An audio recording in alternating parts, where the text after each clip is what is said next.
Hi guys! Welcome back for another video. And for today, samahan nyo ako kasi ipapacheck ko yung kotse natin. Kasi yung rear camera niya, medyo nagloloko na siya lately. So gusto ko lang ipacheck sa mga mekaniko kung ano bang issue at ano bang pwede natin gawin. After nito, magpapa-car wash tayo kasi deserve din naman ng kotse natin na mapaliguan kahit paminsan-minsan, di ba? Kaya kung curious kayo kung gaano katagal at kung sulit nga ba, stay tuned. Kasi ikukwento ko sa inyo lahat. Tara!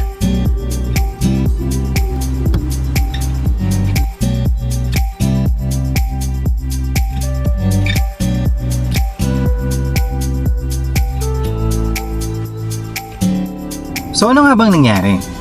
Actually, yung kotse, wala naman siyang problema. Kaya lang, every time na nagre-reverse ako, yung rear camera na in-install ko sa kotse, lagi siya nag-error. So, ang tendency, hindi ko nakikita kung ano nangyari sa likod. I mean, sa ibang mga professional driver, wala naman sa kanilang kaso yun. Hindi naman ako ganun ka-professional. So, hindi ko natatansya kung may umaandar ba kagad, may sumisingit ba kagad, may naglalakad ba. So, masyadong delikado. So, I decided na dalhin na lang natin si Blue sa mekaniko para ipacheck lang yung rear camera. Feeling ko naman wiring lang yung problema eh. So, kayang-kayang ayusin kagad.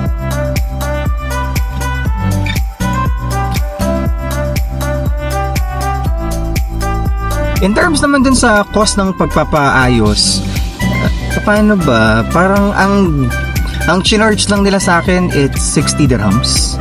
So, kasama na din yung pag-check ng wiring kasi upon checking, ang sabi nila ang issue daw talaga is yung wiring lang daw talaga. Yung camera, wala pang problema.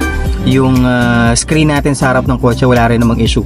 Wiring lang talaga. So, every time na nagre-reverse ako, kadalasan hindi siya gumagana. So, 60 dirhams yung charge nila sa akin. And, ayun, inayos na naman nila.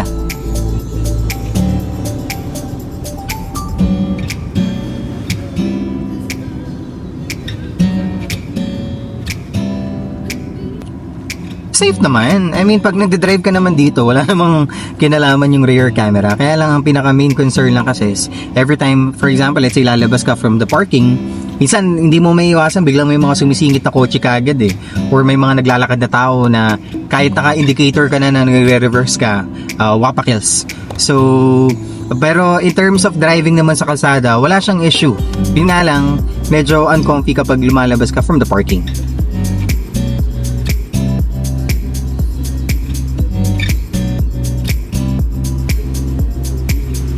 Dito kasi sa area namin, merong isang location na pangalan ng Sanaya.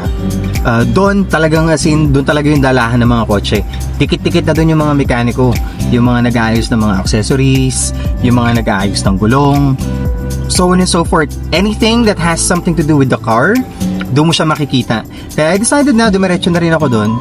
At the same time, medyo malapit kasi doon yung pinapalinisan ko ng kotse for the car wash. So sabi ko, let's hit two birds in one stone. O, di ba?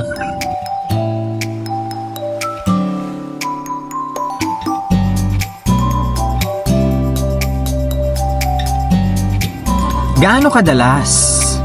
Depende sa'yo. Yung iba dito, hindi naman masyado nagpapa-car wash. Sariling car wash sila. Kaya lang sa akin kasi syempre mas komportable kung nagde-drive ka tapos sobrang linis ng kotse mo. Inside and out. Hindi naman gano'n kamahalan din kasi. So parang okay na rin at least. Siguro kung magpa-car wash ako at least mga twice a month. Ganyan. Minsan, 3. Pero kadalasan talaga twice a month yung pagpapa-car wash ko dito.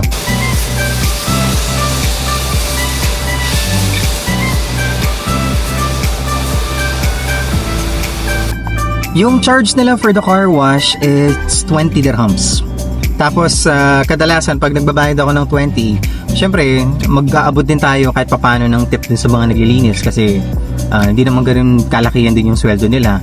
Since tayo yung mga nakakaluwag-luwag, mag-aabot tayo palagi. Kadalasan, nagdadagdag ako ng mga 10 dirhams, mga ganyan. So, total, ang budget ko for car wash talaga is around 30 dirhams. Pero, sulit na sulit naman kasi malinis tsaka pulido yung pagkakagawa nila. Anong diferensya ng normal car wash tsaka premium car wash? For example, let's say nandoon ako sa mall, ayun yung mga normal car wash. Siyempre, ang nililinisan lang nila yung labas lang. Exterior lang ng kotse. Okay na naman yung paglilinis, kaya lang syempre, sa loob, syempre parang doon ka nakatira sa loob ng kotse mo eh. So, pag naka-premium na yun sa lagay na yun kasi yung normal car wash dun sa pinagtatrabahoan ko, ang charge nila doon is nasa mga 15 dirhams. Pero pag premium, 20 dirhams na kagad. Inside out, pulido yung pagkakalinis. So talagang ganun yung diferensya lang talaga nila.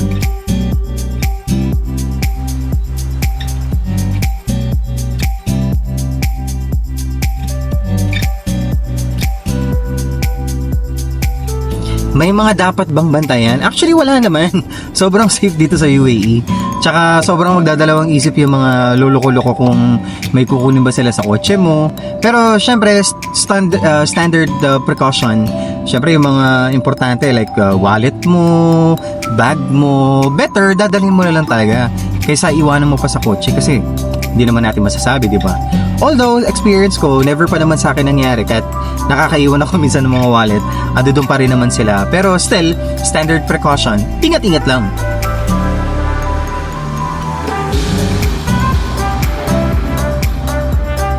Tips para makatipid sa car wash.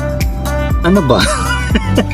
Actually, sa case ko, ang ginawa ko one time, nag-order ako sa Amazon ng pang car wash talaga siya, yung hose na may sprinkle ganyan. Kasi sabi ko, since gusto ko naman palagi na malinis si Blue, why not, pag may time, exercise na rin sa akin, ako na rin maglilinis. Nabili ko siya mga 2 months ago, and so far, isang beses ko pa na siya nagamit. Hindi ko alam, pero sobrang ang bilis lang kasi ng oras dito, or baka tatamad-tamad lang talaga ako. Pero kung gusto niyo talaga makatipid, okay yung ganung option. Yun nga lang, syempre, kailangan tsatsagay mo talaga. Medyo maliit yung pagtsatsaga ko. So, wala, ganun talaga. Ayan guys, so finally natapos na natin yung pagpapaayos ng rear camera. Also, napalinis na rin natin si Blue. Sana nakatulong tong vlog na to kahit papano kung sakaling may gusto ko yung gawin dito sa UAE. Kung may tanong kayo or may car tips kayo for car care, don't hesitate to comment down below para mabasa natin ang malupitan yan. Again guys, this is Jerwin. Don't forget to like, share, and subscribe. Magkikita-kita ulit tayo sa susunod na kwento natin. Yun lang. Salamat!